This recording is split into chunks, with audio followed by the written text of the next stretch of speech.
Messieurs, bonsoir. Merci de votre soutien à cette émission Face au public. Ce soir, face à vous, un technocrate, un financier qu'on n'attendait pas beaucoup dans l'arène politique nationale. Il y est depuis moins d'un an et il traîne déjà des foules, mais aussi des supputations et des spéculations.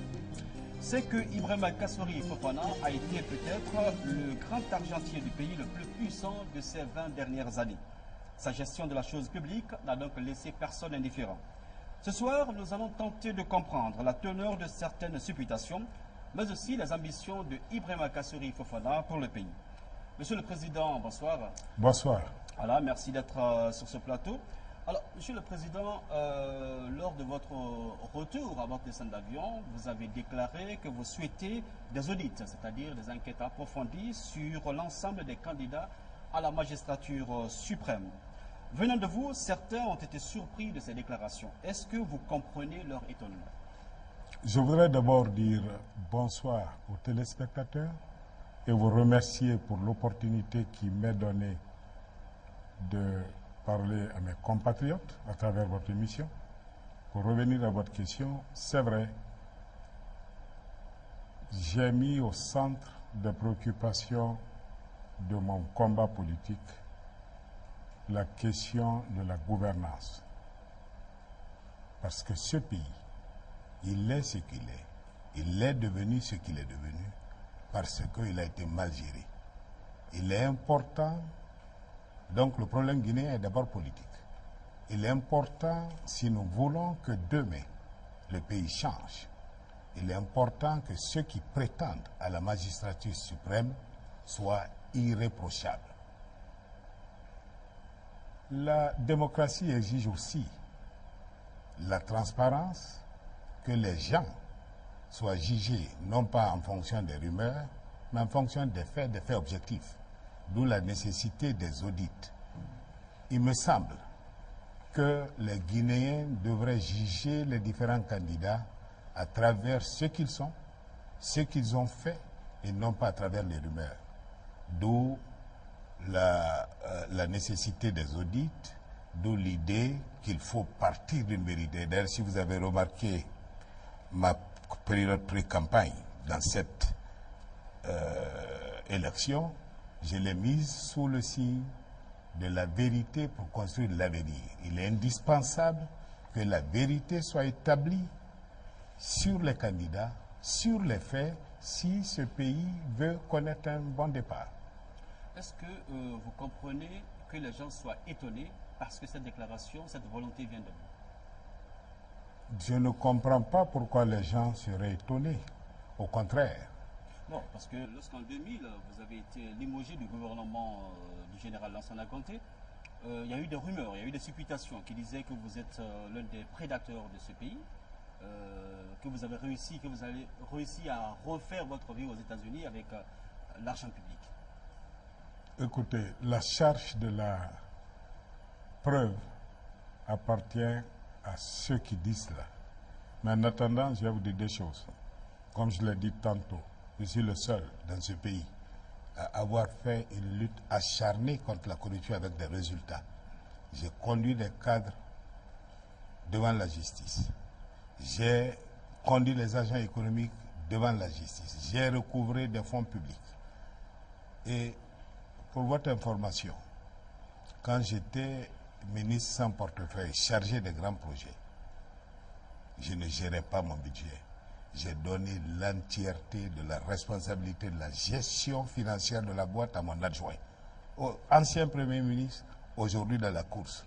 Vous pensez qu'il me ferait des cadeaux s'il sait que j'ai touché un seul centime d'argent public? Aux finances, quand j'étais ministre des Finances, j'ai donné, contrairement aux habitudes, mon pouvoir discrétionnaire sur le budget du département à mon chef de cabinet, un autre ancien ministre, Premier ministre. Vous savez quoi? Je peux dire que je suis le seul ministre, ou ancien ministre, qui a renoncé à ses avantages. Je payais ma facture d'eau, d'électricité comme tous les citoyens, ça ne venait pas du budget public. Je peux le dire. Mes dépenses à la maison, contrairement aux habitudes, ne venait pas de mon département. Ça venait de ma poche. Et vous savez quoi, M. Sidibé? Je suis le seul ministre ou ancien Premier ministre, ils ne sont pas nombreux, qui peuvent prétendre devant le peuple de Guinée, dire qu'il n'a pas un seul centimètre carré de terrain de l'État pendant toute ma fonction aux affaires. Vous ne trouverez ni maison que j'ai achetée pour moi ou pour les miens, du patrimoine public. Beaucoup ne peuvent pas prétendre la même chose.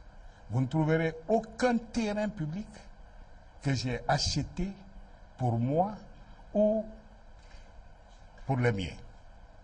Beaucoup ne peuvent pas dire ça.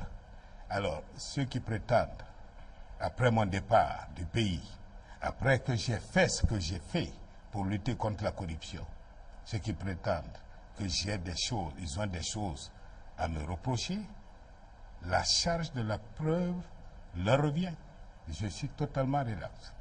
Vous êtes pourtant un homme riche, monsieur le président. Riche. Expliquez d'où vous tirez votre richesse. Écoutez, d'abord, je ne suis pas riche, ça c'est pas vrai. Quand j'étais à la fonction ministérielle, je n'ai pas posé une seule brique. Là où j'habite, je l'ai construite il y a 22 ans, avant que je sois ministre. Okay? Quand je suis allé aux États-Unis, où je suis resté 10 ans, c'est à ma 5e année que j'ai acheté une maison. Et là, tous les Guinéens, ceux qui vivent là-bas le savent. Vous n'achetez pas cash, vous achetez à crédit et vous payez progressivement. Si c'est cela que vous appelez richesse. Oui, monsieur le président, vous dites que vous aviez confié votre pouvoir discrétionnaire sur les finances à quelqu'un d'autre. Ça veut dire que vous viviez de quelque chose. Je vivais de mes moyens. Voilà, et pas des moyens du petit Guinéen, quand même. Écoutez, quand peut-être c'est... Vous avez tiré votre richesse où? C'est pas une richesse. Demandez alors où je tirais mes moyens de vivre. Et je tirais mes moyens de vivre parce que j'avais, très tôt, j'ai été ici l'un des premiers opérateurs de la pêche, personne ne le sait, sous prête-nom. Je faisais cela et nous tirions à l'époque, peut-être vous étiez trop jeune, M. Yamoussa, du temps de Liman. Vous pouvez demander à Windo Kourouma ou à son frère, l'autre frère qui est dans les stations d'échange, ils vous diront. Parce que quand Liman, mon ami d'enfance, a été tué, l'héritage familial, j'ai été consulté pour l'argent qu'on avait à Bruxelles. Évidemment, j'y ai renoncé à l'époque. OK? Ils vous diront que je faisais